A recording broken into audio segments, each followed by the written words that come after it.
COVID-19 dan telah discharge daripada ward adalah sebanyak 827 kes, iaitu bersamaan dengan 24.8% daripada jumlah keseluruhan kes. Sehingga 3 April 2020 jam 12.30 hari, terdapat 217 kes baru yang telah dilaporkan.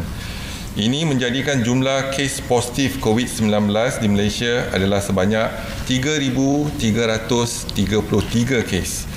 Daripada 217 kes ini, 58 adalah berkaitan dengan Perhimpunan Sri Petaling. Selain daripada itu, 44 kes telah dimasukkan ke Hospital Chancellor Tuanku Mukhris UKM yang merupakan salah satu hospital COVID-19, di mana 41 adalah kes berkaitan dengan pelajar Madrasah Tahfiz di Selangor. Sehingga kini, seramai 108 kes positif COVID-19 sedang dirawat di unit rawatan rapi. Daripada jumlah tersebut, 54 kes memerlukan bantuan pernafasan.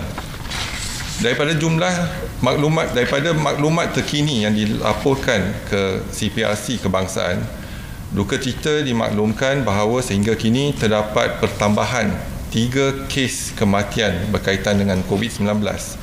Justru jumlah kumulatif kes kematian COVID-19 di Malaysia adalah sebanyak 53 kes, iaitu bersamaan dengan 1.59% daripada jumlah keseluruhan kes.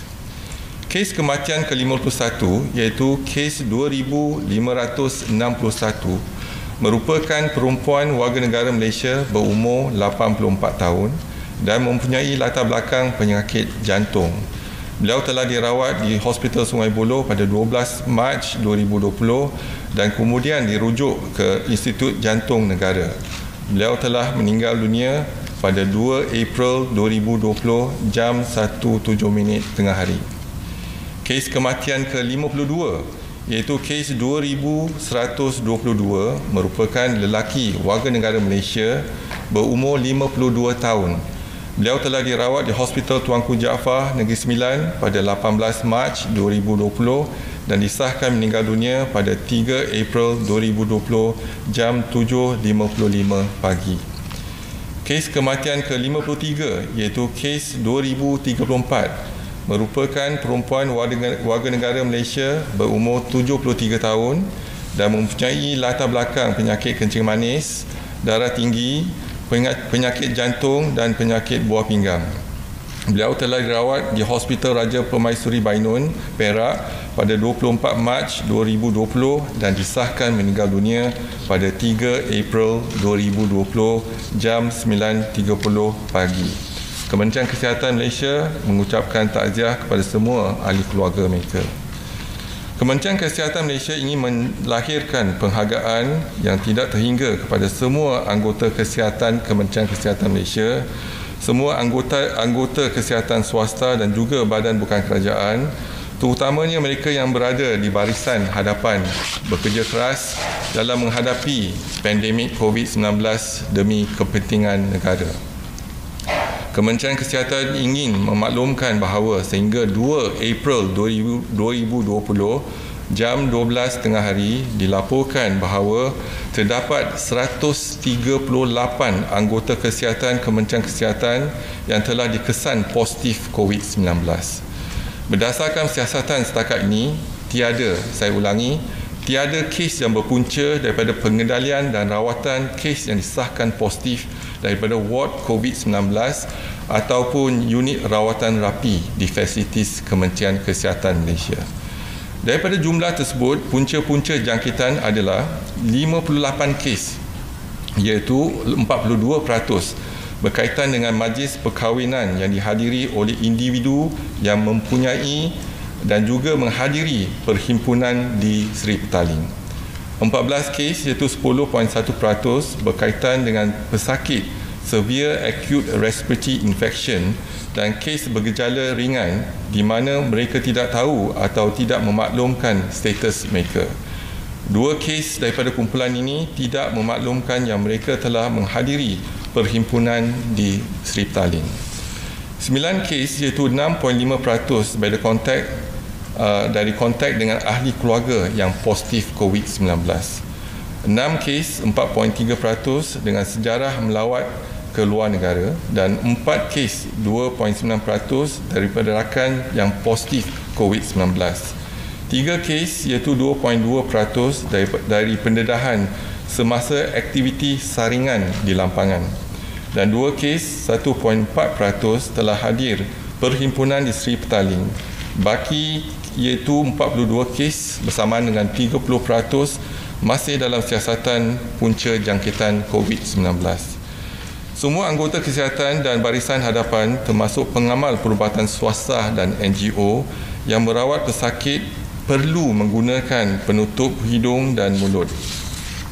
Anggota kesihatan juga perlu mengamalkan langkah-langkah pencegahan seperti yang telah disarankan, terutamanya dalam memastikan tangan sentiasa bersih, mengamalkan penjarakan sosial dan pemakaian alat pelindung diri iaitu PPE mengikut keperluan, terutamanya ketika melaksanakan prosedur klinikal.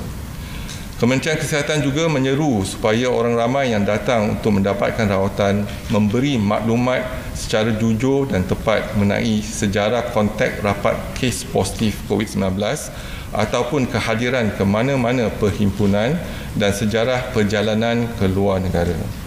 Kementerian Kesihatan Malaysia amat menghargai ahli keluarga, anggota kesihatan dan barisan hadapan atas sokongan yang diberikan kepada mereka. Sekian, terima kasih. Kalau ada apa-apa soalan. Datuk, selain perubatan, mungkin ada anggota negara lain yang terkena kesan COVID? Sama juga, mereka adalah barisan hadapan. Jadi, sama-sama kena ambil langkah-langkah pencegahan, iaitu memakai topeng muka dan hidung dan juga alat kerap mencuci tangan sebagainya. Ada jumlah? Jumlah untuk barisan yang lain tak ada, ini hanya Kementerian Kesihatan.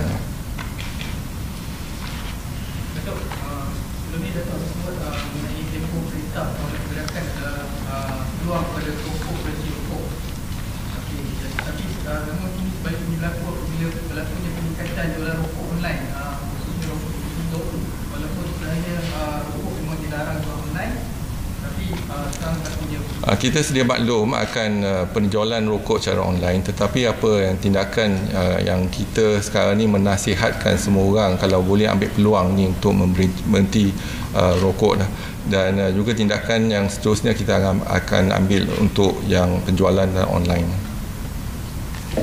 Datuk, saya ada 2 soalan di sini ya.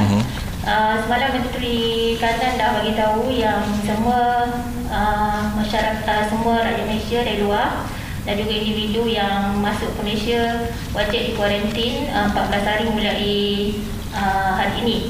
Jadi kita nak tahu kalau KKM ada jumlah yang dikuarantin, mereka dikuarantin dan berapa pusat kuarantin yang terlibat. Lepas tu saya nak tanya pasal SOP sikit. Contoh ya, kalau dalam contoh ada sebulan tu ada 40 orang. Lepas tu dia orang dikuarantin di pusat yang sama. Contoh dalam 10 hari tu tiba-tiba ada seorang tu dia detect positif. So kuarantin bagaimana dengan 39 yang lain tu, mereka perlu sambung kuarantin tu lagi ataupun mereka akan terus dibawa ke hospital dan dirawat sebagai POI. Terima kasih. Jadi sekarang ni dari segi kuarantin, bila mereka kembali di lampangan terbang, kita akan melaksanakan saringan. Mereka yang ada suhu, contohnya the thermal scan didapati positif, kita akan asingkan, terus kita akan melaksanakan ujian swab dan sebagainya. Mereka yang negatif akan ditempatkan di pusat kuarantin dan setakat ni kita dah buka 446 pusat kuarantin. Dan kita telah tempatkan sebelum ni pun kita ada 4,000 lebih mereka yang dikuarantinkan, termasuk 2,100 jemaah tabligh yang telah dikuarantinkan untuk tempoh 14 hari. Dan bila dikuarantin, mereka tak sepatut dia bercampur dengan orang lain. Mereka dikurung ataupun dikuarantin dalam bilik masing-masing. Makanan akan diberikan ke bilik masing-masing, akan dihantar ke bilik masing-masing. Jadi tak ada pergaulan bebas antara mereka. Sekiranya mereka ada yang positif, contohnya mereka bergejala demam, batuk dan sebagainya, jadi kita akan ambil buatkan swab dan pemeriksaan dan kalau positif akan hantar ke hospital, diasingkan di hospital. Dan itulah tindakan kita lah untuk mereka yang di kuarantin untuk tempoh 14 hari. Datuk, soalan yang sama. 70 wanita hamil telah dibawa daripada Singapura ke Malaysia. Jadi mereka akan dikuarantin ikut SOP yang sama atau mungkin ada treatment sebab dia orang pregnant? Mereka juga akan dikuarantin seperti biasa. Datuk, kalau nak tengok hari ini selapor masih lagi negeri tertinggi, apa punca? Dalam kita tengok Selangor masih telah mencatatkan ataupun merekodkan jumlah yang tinggi. Salah satu punca ialah daripada sekolah-sekolah tahfiz dan juga sekolah-sekolah ataupun madrasah-madrasah yang mana jemaah tabligh pernah berhimpun di Seri Petaling. Jadi sekarang ni kalau contohnya kalau kita lihat di perkampungan Hulu Langat, jumlah kes positif Hulu Langat ialah 300 kes setakat ini. Kalau Selangor kita ada lebih kurang 600 kes lebih, separuh daripada kes tu datang pada Hulu Langat. Dan hari ini kita dapat ada pertambahan, semalam ialah 287 kes yang positif, hari ini ialah 300 kes. Dan di Kampung Sungai Lui ada 90 kes, di mana 25 berkaitan dengan jemaah di Seri Petaling dan 65 kes kontak rapat. Dan bukan di Kampung Sungai Lui ada 210 kes dan 25 berkaitan dengan Seri Petaling dan 185 kes kontak rapat dengan yang lain-lain. Jadi memang antara salah satu sebab 50% daripada kes-kes di Selangor adalah berkaitan dengan jemaah yang berhimpun di Seri Petaling dan juga sekarang ni telah merebak ataupun menular di kalangan sekolah-sekolah madrasah ya. Ada pasien yang meninggal pada 29 Mac seperti yang dah dilaporkan semalam, tapi kenapa kematian baru dilaporkan semalam? Jadi ada kelewatan dari segi hospital yang melaporkan. Contohnya hospital yang swasta dia laporkan lewat. Jadi bila lapor lewat kita akan jadi pun kita akan rekodkan dan juga akan laporkan semula. Datuk, untuk kes kematian yang direkodkan pada hari ini, kita lihat jika tu ada kontak rapat dengan mana-mana ataupun tidak ada, adakah mereka ini sakit dosis dengan COVID? Dua daripada kematian hari ini adalah berkaitan dengan penyakit NCD, contohnya kencing manis dah tinggi. Jadi risiko dia apabila jangkiti gejala lebih teruk untuk kita merawat. Dan satu tak ada, tapi dia datang pada peringkat yang lewat sikit lah untuk kita merawat dia. Mereka tak ada kontak rapat dengan mana yang? Kalau ada kontak rapat kita akan maklumkan macam biasa. Datuk, Singapore said they will no longer discourage people from wearing masks because there were many infected people who were asymptomatic. Will you also rethink? As we mentioned earlier, to wear a mask, if you have symptoms, then we advise you to put on a mask. And if you are frontliners, for example, you are seeing a patient or you are seeing you're facing a lot of in public, you're in public, for example, the police and etc. So we advise them to wear masks as well. As long as you can have social distancing for about at least 1 meter, that's more than adequate. But sometimes you want to take precaution, you want to wear the mask, that's up to you. But that's a minimum requirement that's been advocated.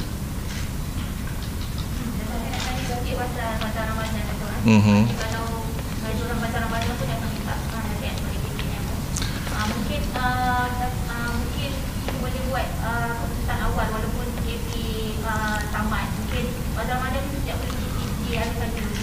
Walaupun PKP akan tamat dalam tempoh 2 minggu lagi, tetapi amalan kita dah berubah. It is not the norm lagi. Contohnya amalan kita tak salam, kita kerap membasuh tangan dan juga kita ada penjarakan yang selamat sekurang-kurang 1 meter. Dan amalan perhimpunan, contohnya 6 bulan ataupun setahun, kita akan lihat tak menggalakkan langsung perhimpunan yang ramai-ramai. Jadi dari segi bazar Ramadan, mungkin kita perlu adakan idea-idea yang kreatif dan inovasi, di mana kita lihat dalam tempoh fasa pertama MCO ni ataupun PKP, kita telah lihat peningkatan 70% penghantaran makanan ke rumah, iaitu GrabFood. Mungkin kita boleh wawarkan e-bazar Ramadan di mana makanan boleh dihantar ke rumah. Ini akan kita lihat jatuh ataupun mengikut garis panduan Kementerian Kesihatan, iaitu mengelakkan daripada perhimpunan ramai.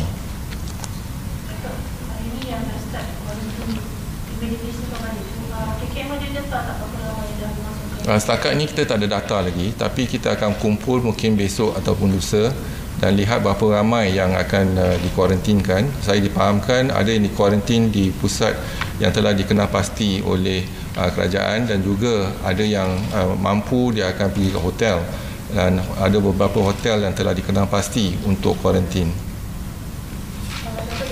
Yang jemaah tabligh di Terkini itu berapa lagi jemaah yang kesan di bidang PKS dan kesedaran untuk tidak betul.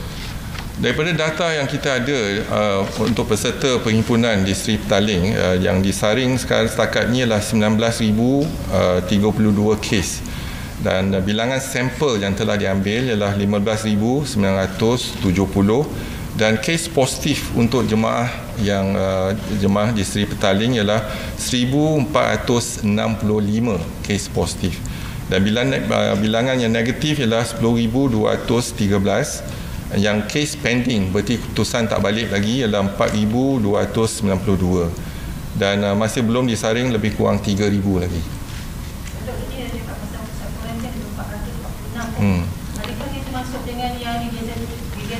Keseluruhan dia kita lebih kurang kita ada 700 lebih yang telah dikenal pasti yang boleh ada bilik sebanyak 114,000 bilik telah dikenal pasti. Tetapi penggunaan kita hanya 300 lebih je yang telah kita siap sedia untuk digunakan, ya.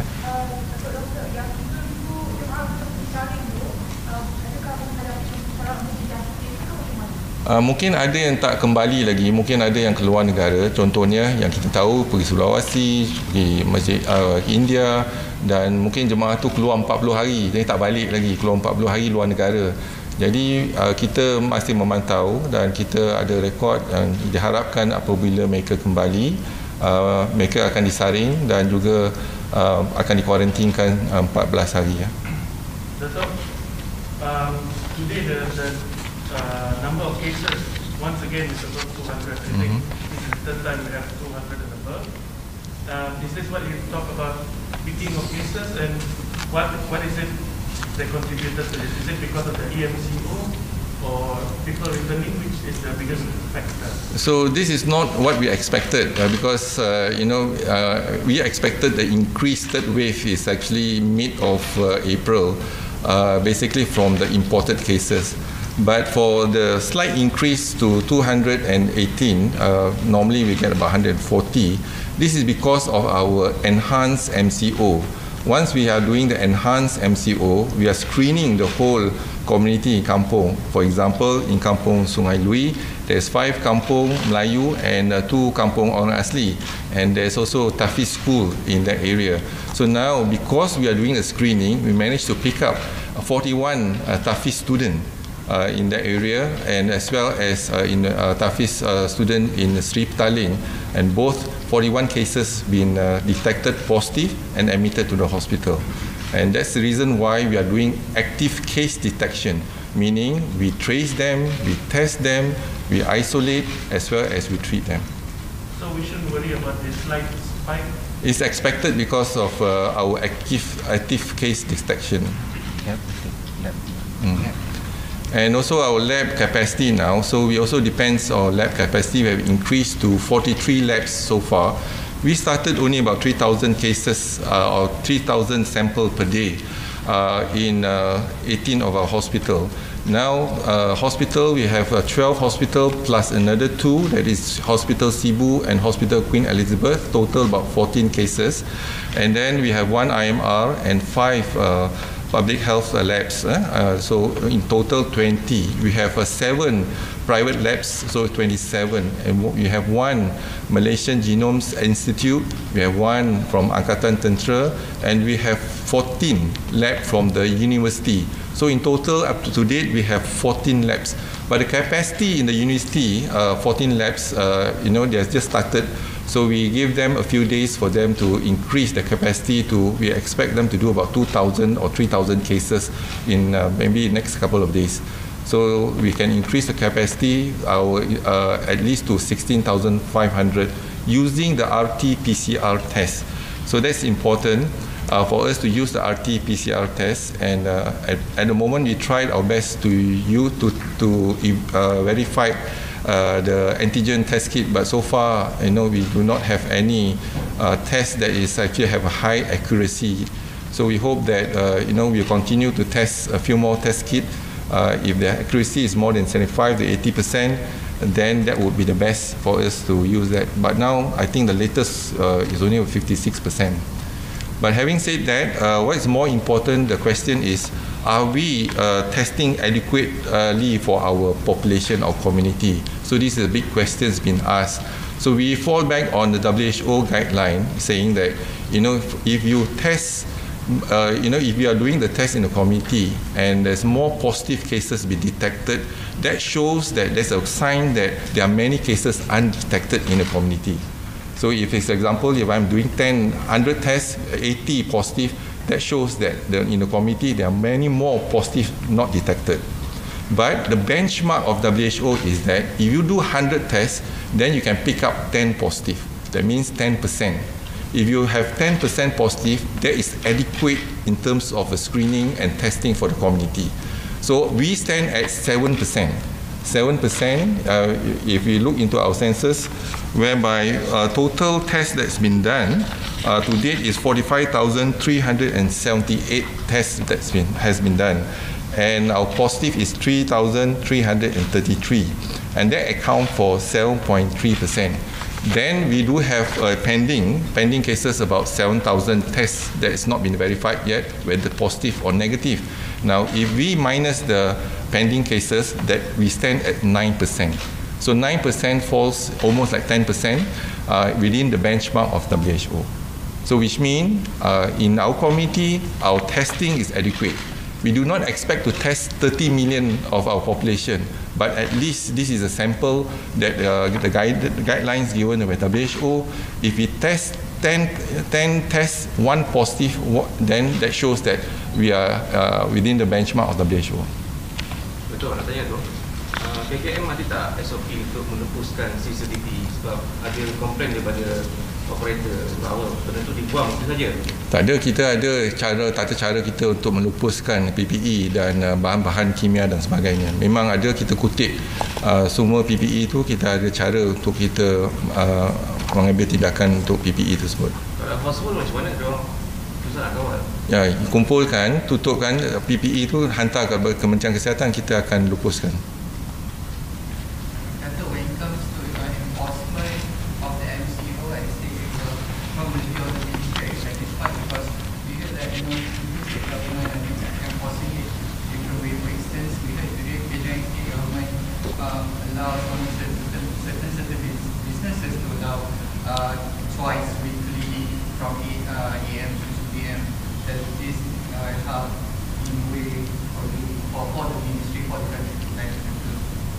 So in terms of the implementation of this MCO, we look into the first phase that is 2 weeks ago.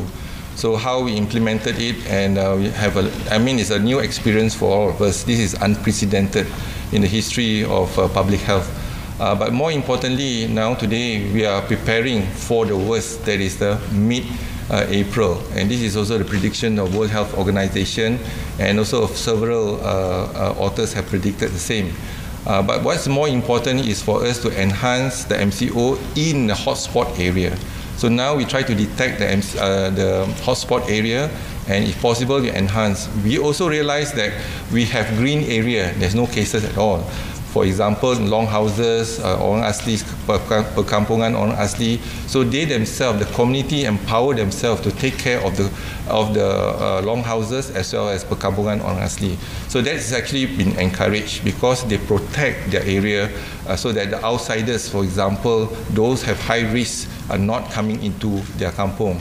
So this is something that we are looking into it seriously. For example, kat Masjid India, so one block there is actually a positive 17 cases in Masjid India. Today we have detected another one, 18 cases been found in the apartment. But if we can actually community empowerment to make sure that we are protecting the condo or in certain areas, that's how public empowerment can come in and protect the area to become green. So this is something that we think that we can enhance it further. And on the other hand, we are looking closely in the hotspot area. If there is an increase of cases, whether it's 10 or 20 or even 40 cases within a day, that is a sign for us to come in to enhance the MCO in that area because that shows that there's a virus transmission in that area.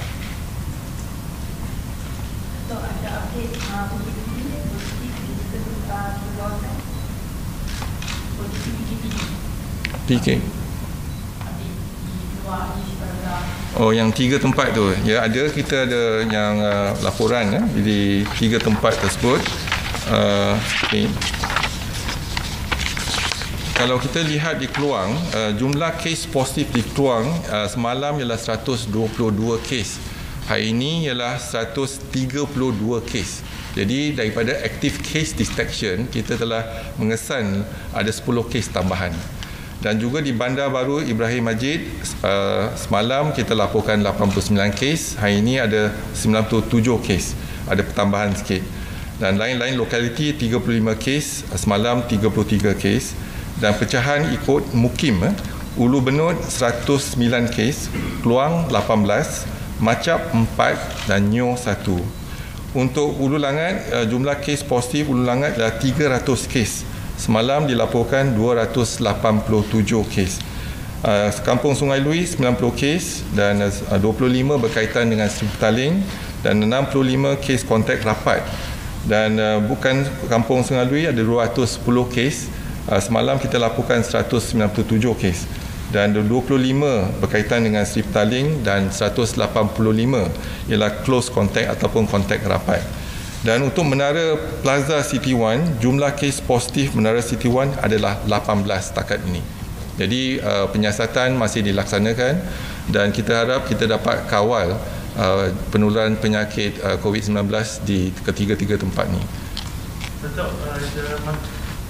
madrasah tapi ada age group tak? Or the young age group, the youngest we have is 14 years old from this madrasah Tafiz. 14 tahun, tapi yang lain range from 14 to 18 to 20 years old. Oldest kita tak ada, tapi youngest yang kita ada. Okay, ada lagi?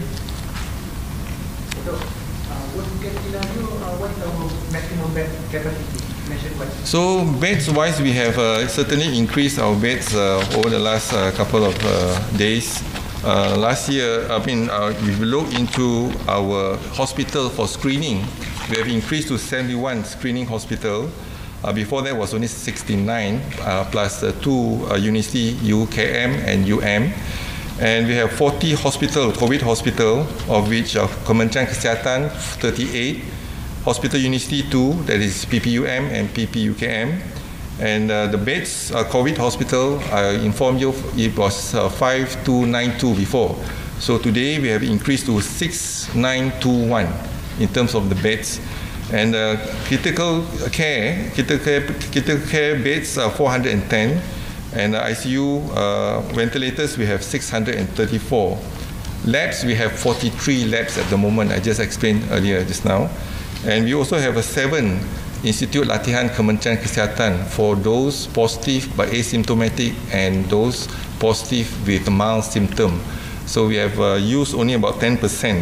The availability is 1,792 rooms. At the moment, we only use about 10%. So we still have the capacity there to increase to 19,000 rooms from our institute latihan Kementerian Kesihatan Malaysia.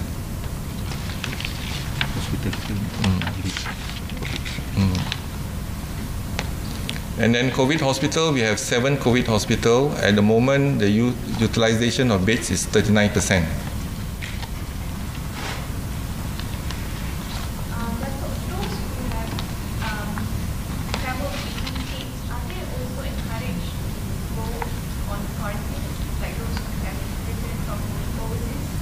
Overseas, yes. If you have, I mean, for example, you just return home from UK and etc., definitely you'll be quarantined for 14 days, beginning today. So today, basically we are making it compulsory for them to be quarantined, either in our institution or if they can afford, into the hotel. But how about within Malaysia? If we have travel? Within Malaysia, no, because we are looking into it.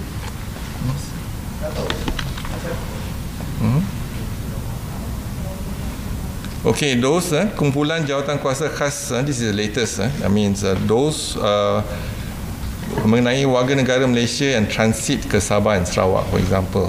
So they have a choice. I mean, basically, if they are transit, then they have to go back to Sabah and Sarawak and then quarantine there 14 days.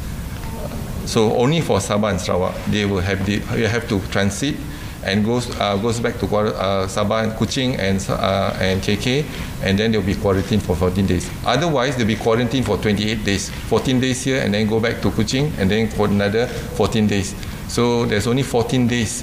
That is, they will allow them to transit in KLIA back to Sabah and Sarawak, and they'll be quarantined there for 14 days. But for the rest, they have to be quarantined here in Semenanjung.